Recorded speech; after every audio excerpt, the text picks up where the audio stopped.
My name is Salvatore Ricci, 34 years old, and I never thought my financial success would become the grenade that blew my family apart. For decades, I watched my parents shower my younger sister with endless love and opportunities while I fought for scraps of attention. Then came last Thanksgiving, when she discovered my net worth of $35 million. The look in her eyes shifted from shock to rage so quickly it gave me whiplash. My father, always quick with lectures, suddenly couldn't form a single word. Drop a comment telling me where you are watching from. Hit that like button and subscribe if you want to hear how my silent success turned into family chaos. Growing up in suburban Connecticut, our family appeared picture perfect from the outside.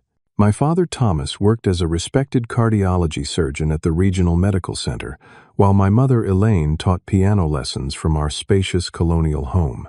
I was their firstborn, expected to uphold the family legacy of excellence, while my sister Catherine came 3 years later, immediately becoming the sparkle in my parents' eyes. The differences in how we were treated became apparent early. When I was 7, I received a stern lecture about responsibility after accidentally breaking a lamp while playing indoors. When Catherine shattered my mother's cherished crystal vase the following year, my parents simply smiled, calling it an adorable accident. This pattern continued relentlessly through our childhood. My academic achievements were met with clinical nods and the constant question, what about the other 2% after bringing home 98% marks? Meanwhile, Catherine received celebratory ice cream trips for passing grades. The disparity was subtle enough that neighbors and extended family never noticed, but pronounced enough that it shaped my entire psychological landscape. High school intensified the division. I joined every academic club, earned straight A's, and became captain of the debate team, desperately seeking some acknowledgement. My efforts were met with comments like, "Of course you did well, that's what we expect." Catherine, who struggled to maintain C's, received private tutors, endless encouragement, and constant praise for any minimal effort. The college application process truly illuminated where I stood in the family hierarchy. Despite my perfect SAT scores and numerous extracurricular achievements, my parents balked at helping with my education. "Your scholarships should cover most costs," my father announced during dinner one evening. "And you can work part-time for spending money. It's important you learn self-reliance." 2 years later, they paid every penny for Catherine's education at an expensive private university despite her mediocre grades and minimal extracurricular involvement. When I questioned this decision during a rare visit home from my state college, where I was working 30 hours weekly while maintaining a 4.0 GPA, my mother looked genuinely perplexed. "Catherine needs more support to succeed, Salvatore. You've always been so independent.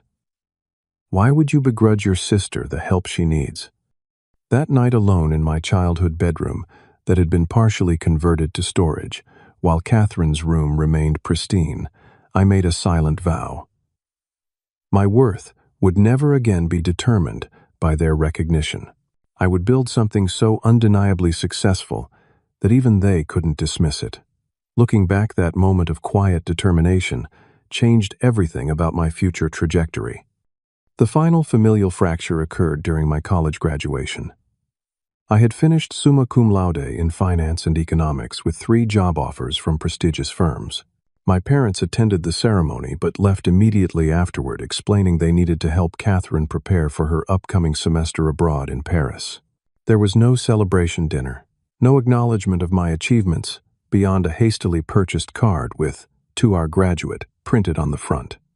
The contrast with the lavish party they threw for Catherine's graduation 2 years later, despite her barely managing to complete her communications degree, solidified my understanding of my place in the family.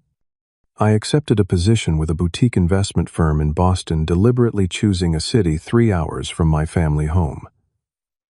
The distance provided clarity, and I immersed myself completely in building my career. Every holiday visit became an exercise in emotional endurance.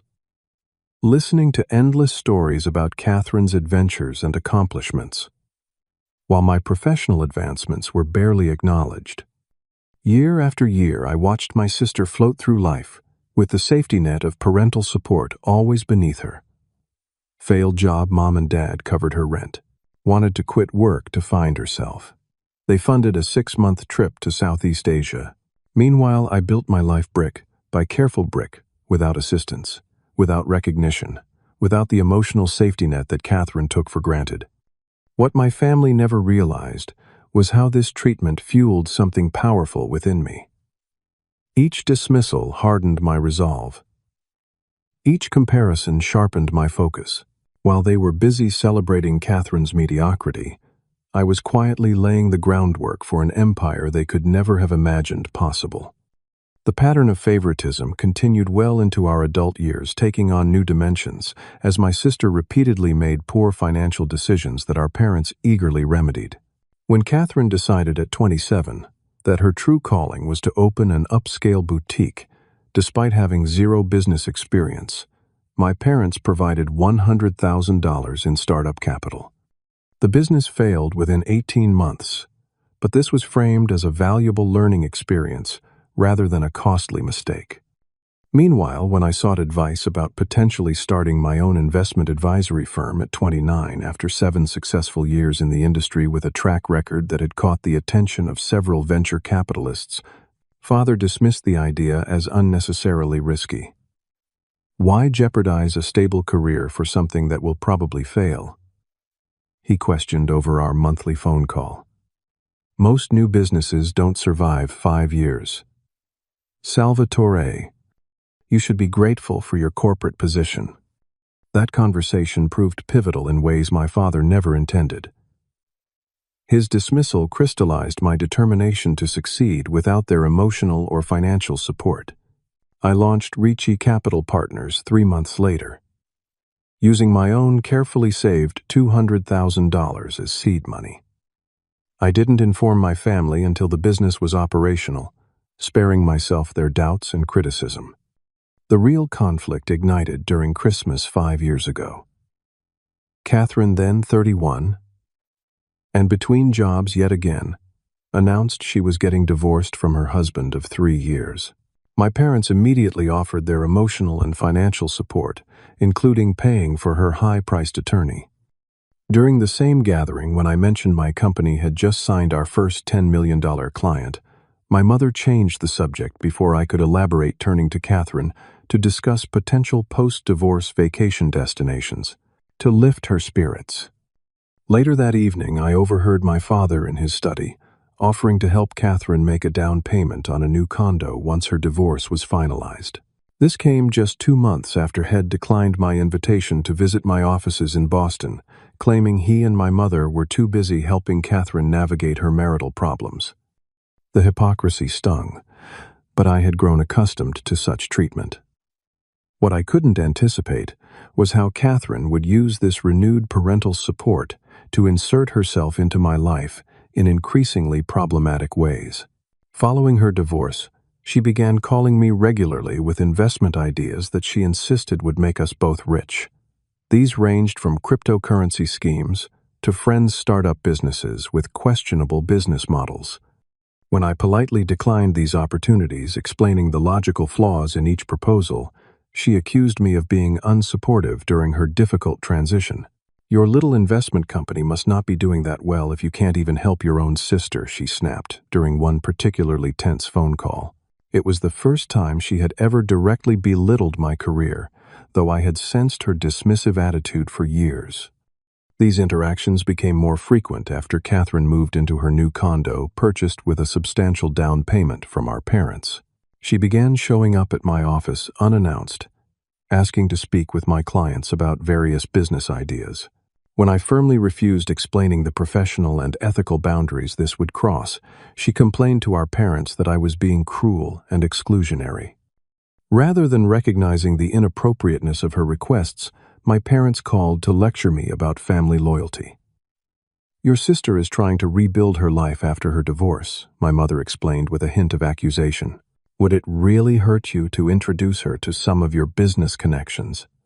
The situation deteriorated further when Catherine began dating Bradley, an aspiring entrepreneur with grand ideas but little practical experience. Together, they developed a luxury travel app concept that they insisted would revolutionize the industry. Despite having no technical background, minimal market research, and an underdeveloped business plan, they approached me at a family gathering seeking $500,000 in startup funding.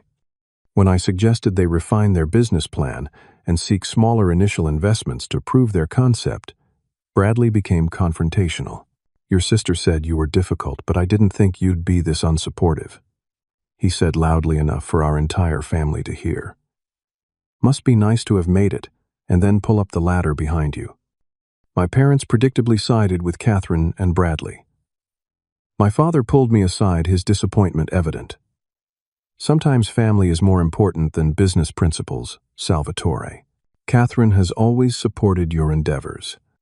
This blatant rewriting of history was the breaking point. I calmly but firmly reminded my father that Catherine had never shown the slightest interest in my career until she needed money, and that my parents had consistently prioritized her needs and wants above my own accomplishments. The conversation ended with my father walking away in anger, and my mother later calling to express how hurt they were by my selfishness. I left that gathering early and reduced contact with my family over the following months, focusing instead on the rapidly growing success of my firm. While I still attended major holidays and occasional family dinners, I shared less and less about my personal and professional life. What none of them realized was just how successful Ricci Capital Partners had become, or how significantly my own net worth had grown in the years since our founding. While my family remained oblivious, I had been methodically building one of the most successful boutique wealth management firms on the East Coast. The initial years were brutal, with 18-hour workdays, constant client pitches, and the nerve-wracking uncertainty of entrepreneurship. Unlike Catherine, I had no safety net. If I failed, no parental bailout awaited me. This reality drove me to work with an intensity my competitors couldn't match. My approach to wealth management differed significantly from industry norms. Rather than chasing trendy investments or promising unrealistic returns, I developed a proprietary analysis system that identified undervalued mid-market companies poised for sustainable growth. This strategy yielded consistent annual returns of 17 to 22% for our clients, far outpacing market averages without taking excessive risks. By year 3, word had spread among the ultra-wealthy about our exceptional performance. Our client roster expanded to include tech entrepreneurs, old money families, and forward-thinking corporate executives. We were selective about who we worked with, maintaining a small enough client base that I could personally oversee each portfolio strategy.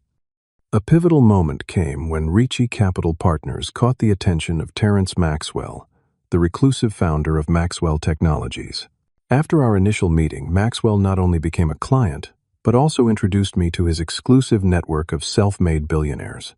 Within 6 months, we had added 11 clients from this circle, each bringing minimum investments of $20 million. My personal compensation structure allowed me to accumulate wealth rapidly. Beyond my base salary, I earned performance bonuses tied directly to client returns. As the firm prospered, I reinvested significant portions of my earnings into our most promising opportunities, essentially becoming my own best client. This compounding effect, combined with several prescient early investments in technology companies before their IPOs, accelerated my net worth beyond anything I had initially imagined possible. By the 5-year mark, Ricci Capital Partners managed over $2 billion in assets. My personal portfolio, managed with even greater risk tolerance than our client funds, had performed exceptionally well. A series of strategic investments in artificial intelligence, startups, sustainable energy companies, and specialized real estate developments had yielded returns that transformed my once modest savings into extraordinary wealth.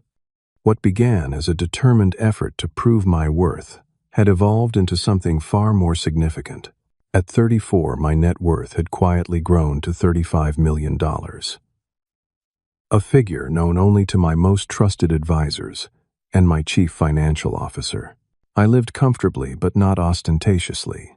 in a renovated brownstone in Boston's Back Bay neighborhood and drove a 3-year-old luxury sedan. My most expensive indulgences were my collection of rare first-edition books and occasional trips to international culinary destinations. This deliberate understating of my success came partly from privacy concerns common among wealth managers, but also from a deeper desire to succeed on my own terms, away from my family's judgmental gaze.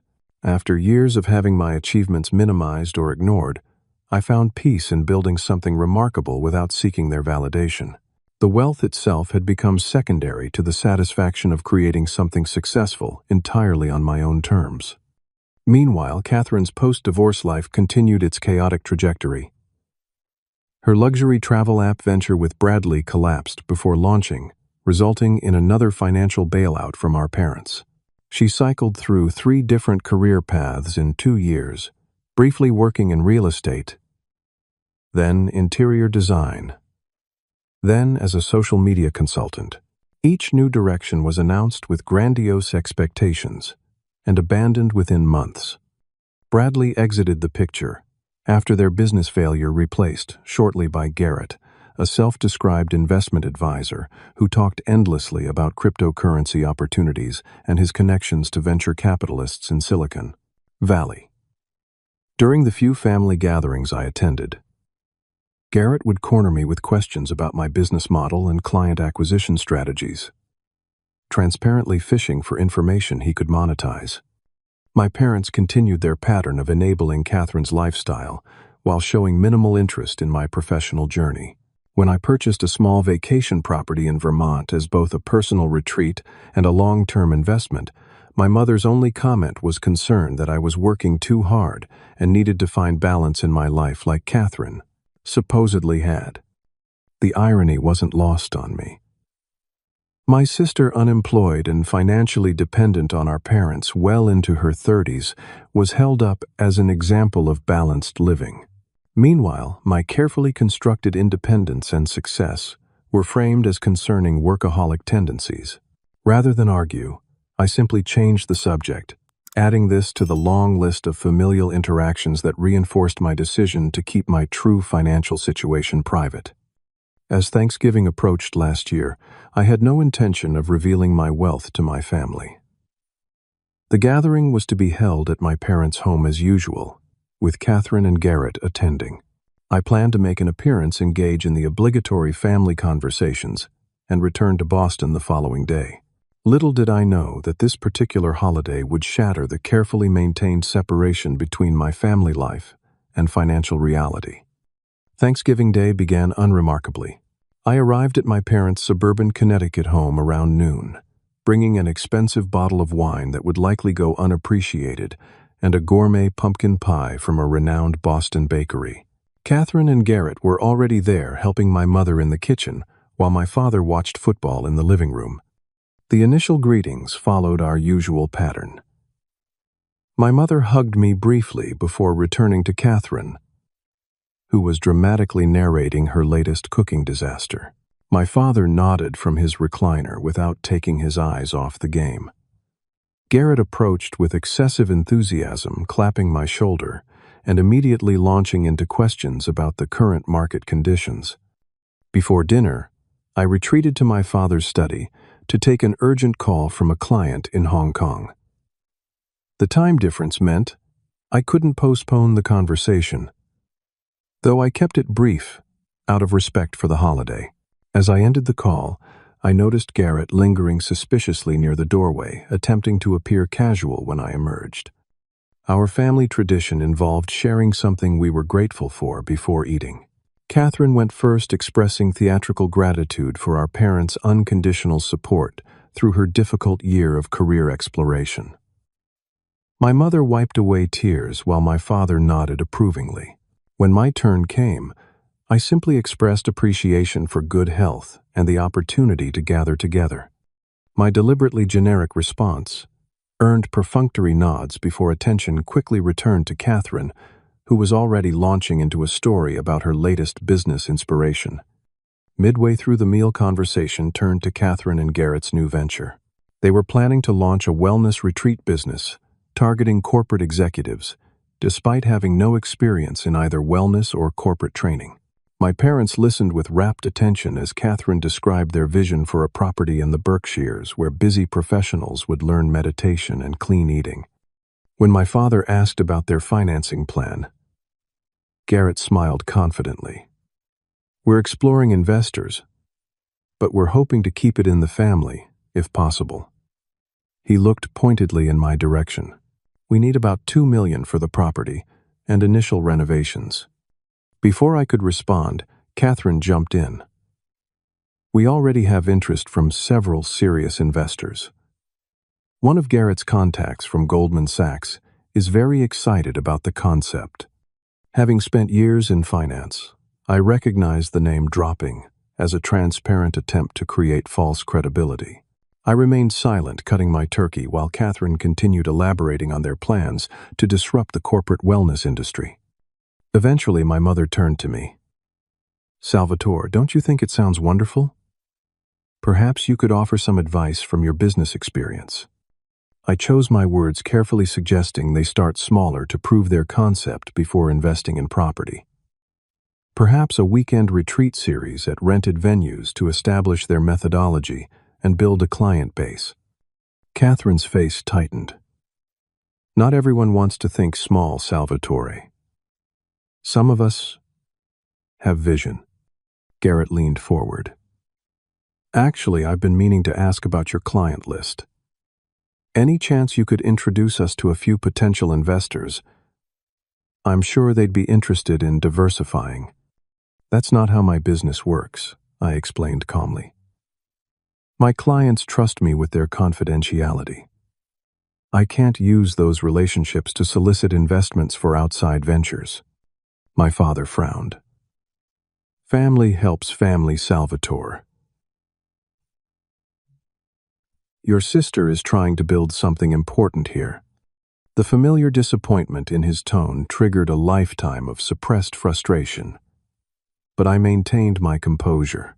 "I'd be happy to review their business plan and offer feedback, but I won't compromise my professional ethics or my client's trust." Catherine rolled her eyes dramatically. "Of course not. God forbid you actually support me for once. It's not like you're running Goldman Sachs. Your little investment company can't be doing that well if you're still driving the same car for 3 years." The conversation might have ended there with another typical holiday punctuated by subtle digs and disappointment. But what happened next changed everything. Garrett, who had been unusually quiet for several minutes, suddenly looked up from his phone with an expression of shock. "Holy shit," he whispered. Then immediately tried to compose himself. "Sorry, Mrs. Ricci. I just received a surprising email." All eyes turned to him, but his gaze locked onto me with newfound intensity. After dinner, I stepped into the kitchen to help my mother with dishes, a task Catherine had predictably excused herself from.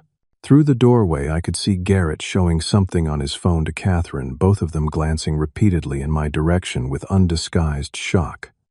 When I returned to the dining room with coffee, the atmosphere had completely changed.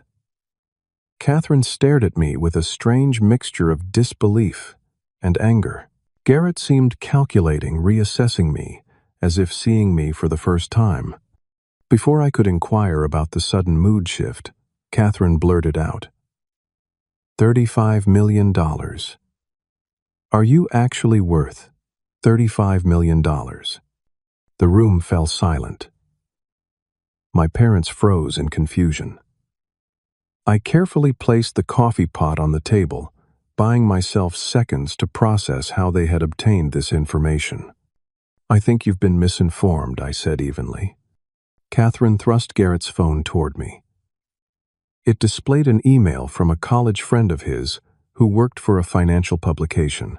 The message contained a draft of an upcoming article about successful under 40 investment managers, with my name prominently featured alongside an estimated net worth figure that was disturbingly accurate. "Don't lie to us," Catherine hissed. "It's all right here. Ricci Capital Partners manages over $2 billion in assets. You've been hiding this from us for years while acting like you couldn't help me." My mother's coffee cup clattered against its saucer. Salvatore, is this true? Before I could answer, Catherine's controlled facade completely shattered. She stood abruptly, her chair scraping loudly against the hardwood floor. All this time she screamed her face, contorting with rage. All this time, you've been sitting on millions while I struggled. While I had to beg Mom and Dad for help with rent and bills.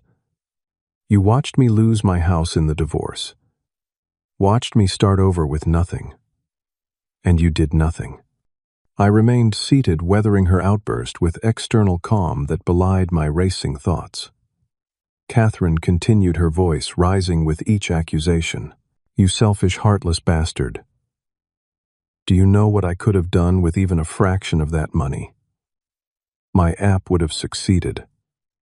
I wouldn't have lost everything in the divorce. I could have had the life I deserved.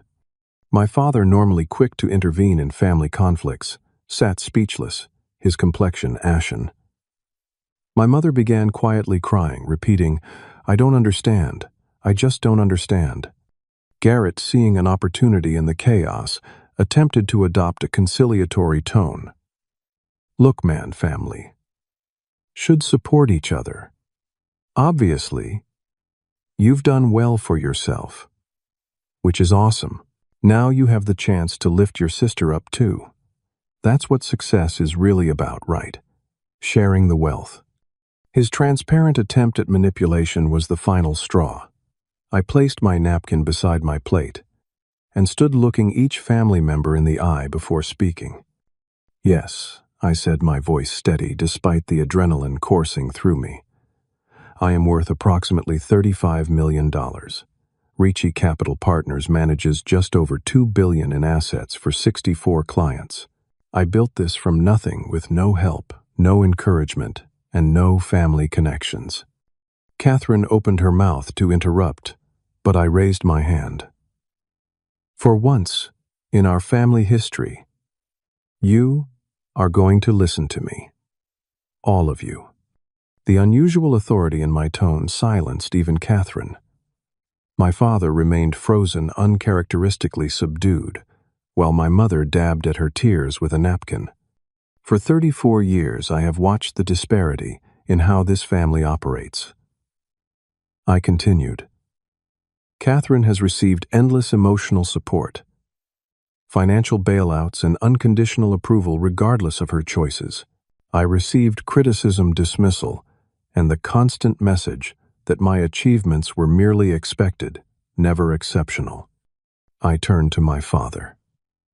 When I graduated summa cum laude, you left immediately after the ceremony to help Catherine prepare for her semester abroad.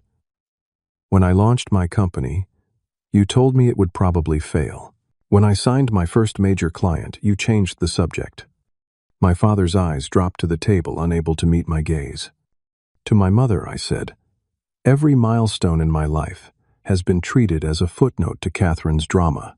My accomplishments were acknowledged with obligatory nods before the conversation immediately returned to her needs and desires. Catherine, who had been temporarily stunned into silence, found her voice again. That's not fair, she protested. You've always been the golden child, the smart one, the perfect one. I laughed without humor. Is that really how you see our family dynamic? When have I ever been celebrated here? When have my choices been supported? Unconditionally. I never needed your handouts, she spat. We can't all be emotionless robots focused only on making money. You're right, I replied calmly. We can't all be adults who rely on parental bailouts well into our 30s. We can't all start and abandon careers on a whim because we know someone will always catch us when we fall. Some of us had to create our own safety nets. My father finally spoke, his voice lacking its usual authoritative tone. Why didn't you tell us about your success, Salvatore? The genuine confusion in his question revealed how deeply entrenched our family patterns were. Would it have mattered? I asked. When have you ever shown real interest in my career beyond superficial questions at holidays? Of course it would have mattered, my mother interjected, still tearful. We're your parents. We're proud of you. Are you proud now because of what I've achieved, or because of the dollar figure attached to that achievement, I asked. Because in 34 years I've never once felt that pride from either of you. That's not true, my father protested weakly. Isn't it? When Catherine got a C in college calculus, you took the family out to celebrate her hard work. When I was accepted to the honors program, you reminded me that achievements were expected, not celebrated. My mother shook her head in denial, but I continued. When Catherine's boutique failed after 18 months and $400,000 between your investment and additional cash infusions, you called it a valuable learning experience. When I asked for advice about starting my own firm, you told me most businesses fail within 5 years. Catherine, temporarily subdued by these specific examples, shifted tactics. Fine, maybe Mom and Dad have been a little more supportive of me, but that's because you never needed it. You were always so independent, so self-sufficient. That wasn't a choice, I replied. It was survival. I learned early that asking for help in this family was pointless, unless your name was Catherine. Garrett, sensing the tide turning against them, attempted to redirect the conversation. Look, what's done is done. The point is, you're in a position to help now. Family should support each other. I turned to him with a coldness that made him visibly recoil. You are not my family. You are a fortune hunter who has attached himself to my sister because you sensed vulnerability and opportunity. How long did you two date before you started pitching business ideas? How quickly did the conversation turn to seeking investors? His face reddened, confirming my suspicions. I returned my attention to my actual family members. I never shared my financial success because I knew exactly what would happen. The moment you learned about my wealth, the dynamic would shift from dismissing my achievements to expecting access to the fruits of those achievements. Tonight has proven me absolutely right. My father, struggling to reassert his patriarchal authority, leaned forward. Salvatore, regardless of past misunderstandings, we are still family. Surely, you don't intend to hoard your good fortune while your sister struggles. The word hoard ignited something primal within me. Is that how you see it? I asked, my voice dangerously quiet. That my refusal to fund Catherine's 10th half-baked business venture constitutes hoarding. That the money I earned through years of 80-hour work weeks, strategic risk-taking, and professional excellence should automatically flow to my sister because of shared DNA. It's what families do, my mother whispered. No, I said firmly. It's what this family does with Catherine. It has never been what this family does with me, and that double standard ends tonight. Catherine, realizing her usual tactics weren't working, resorted to outright emotional manipulation. She began sobbing, her shoulders shaking dramatically. I just don't understand why you hate me so much, she wailed. What did I ever do to make you resent me like this? I don't hate you, Catherine, I replied, unmoved by the performance I'd seen countless times before. I simply refuse to be your newest safety net now that you've discovered I have resources. My success doesn't obligate me to fund your lifestyle or your business ventures. My father, finally finding his footing, attempted one last authoritative stance. Salvatore, I don't recognize the cold person you've become. We raised you to value family above all else. The hypocrisy of this statement, after decades of unequal treatment, broke something fundamental between us. No, I said, standing fully upright. You raised me to understand that I was on my own while you focused your resources, attention, and love on Catherine. I've simply become the self-sufficient person you forced me to be. The difference is that now I'm successful enough that you suddenly find that independence problematic. I gathered my coat and car keys from the hallway as my family sat in stunned silence. At the dining room doorway, I paused for one final statement. I am proud of what I've built. I don't need your validation anymore, though I spent decades desperately seeking it. My wealth doesn't make me more valuable as a person than I was before you knew about it. The fact that you're only interested in my success now that it comes with a dollar sign tells me everything I need to know about where I stand in this family." With that, I walked out of my childhood home, leaving behind the weight of expectations and disappointments I'd carried for a lifetime. As I drove away, my phone began buzzing with messages and calls from family members, but for the first time I felt no obligation to respond. The weeks following Thanksgiving were a tsunami of communication attempts from my family. My mother called daily, leaving increasingly desperate voicemails that ranged from tearful apologies to guilt-inducing reminders of all they had done for me. My father, unaccustomed to being challenged, sent terse emails demanding we discuss things like adults. Catherine alternated between rage-filled texts accusing me of destroying the family and calculated messages suggesting collaborative business opportunities that would benefit us both. I responded to none of them, using the space to process 34 years of complex emotions and to determine what, if any, relationship I wanted with my family moving forward. I immersed myself in work, finding clarity in the structured environment I had built. My executive assistant fielded the calls that eventually came to my office, politely informing my family members that I was unavailable. 3 weeks after Thanksgiving, I received an unexpected email from my father. Unlike his previous communications, this one lacked his usual authoritative tone. He requested, rather than demanded, a meeting at a neutral location to discuss recent events. The change in approach was significant enough that I agreed to meet him at a quiet cafe halfway between Boston and Connecticut the following Saturday. I arrived early, selecting a corner table that offered privacy. My father entered precisely on time, looking older and more uncertain than I had ever seen him. After ordering coffee, we sat in awkward silence until he finally spoke. "I've been doing a lot of thinking, Salvatore," he began, his voice lacking its usual confidence. "Your mother and I have had many difficult conversations since Thanksgiving. She's been going through photo albums, family videos, holiday cards." He paused, taking a deep breath. "We've been looking at our family history through your eyes, and it's been illuminating." I remained silent, giving him space to continue.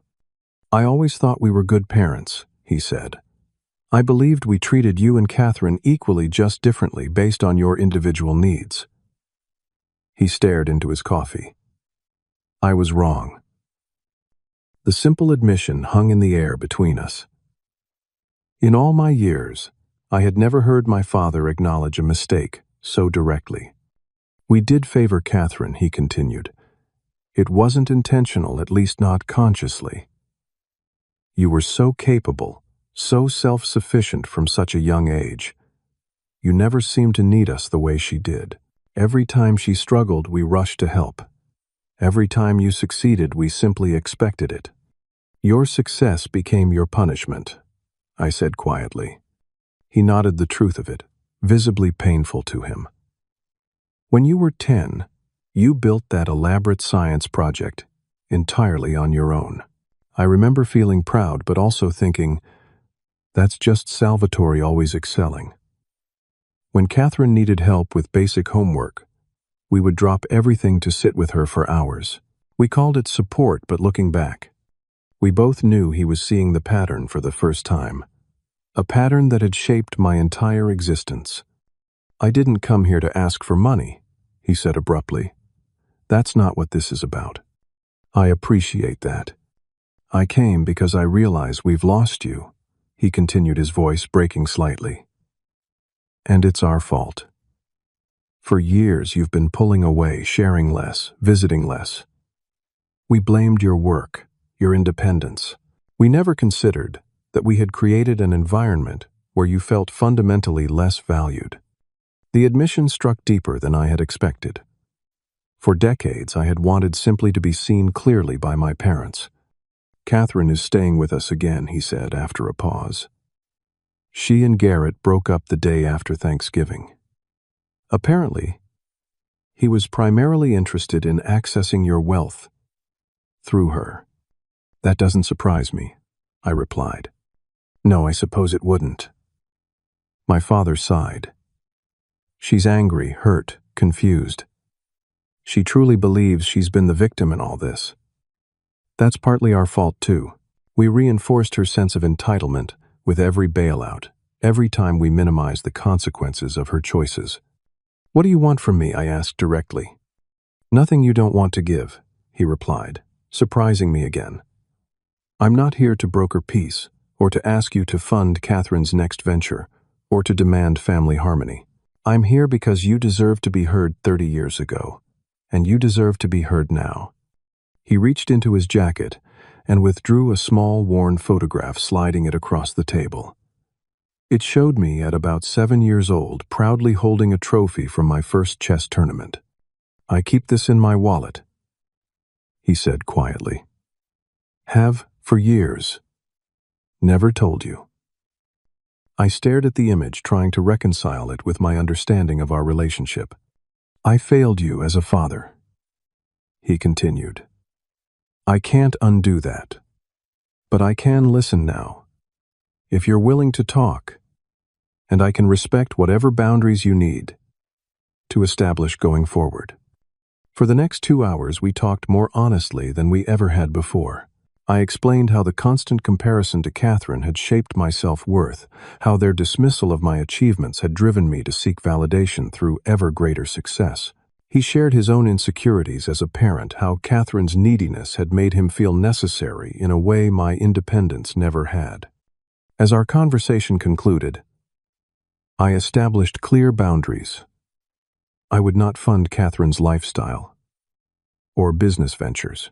I would consider rebuilding relationships with my parents, but only if they respected my autonomy and recognized the damage done by years of unequal treatment. Most importantly, I would no longer tolerate emotional manipulation or guilt as tools to influence my decisions. My father accepted these terms without argument, a first in our relationship. As we parted, he attempted an awkward hug. Another first in my adult life. I returned to Boston feeling lighter, not because everything was resolved, but because for the first time I had advocated for my own worth within my family and been heard. 2 days later, I received a handwritten letter from my mother, apologizing for her role in the family dynamic and expressing a desire to better understand my experience. Her words seemed genuine, lacking the subtle guilt trips that typically characterized her communications. Catherine predictably took longer to adjust to the new reality. Her initial attempts to contact me continued the pattern of emotional manipulation, veering between victim narratives and indignant accusations. I maintained my distance, responding only to a single email with a clear statement that our relationship could only improve when she recognized her role in our dysfunctional dynamic and respected my boundaries. 3 months passed before she sent a message that didn't include requests for money or partnership opportunities. It was brief, acknowledging that she was beginning to understand how differently we had been treated and expressing a tentative interest in knowing me as a person rather than a potential resource. It wasn't a profound transformation, but it was a start. By establishing and maintaining these boundaries, I reclaimed power in relationships where I had long been powerless.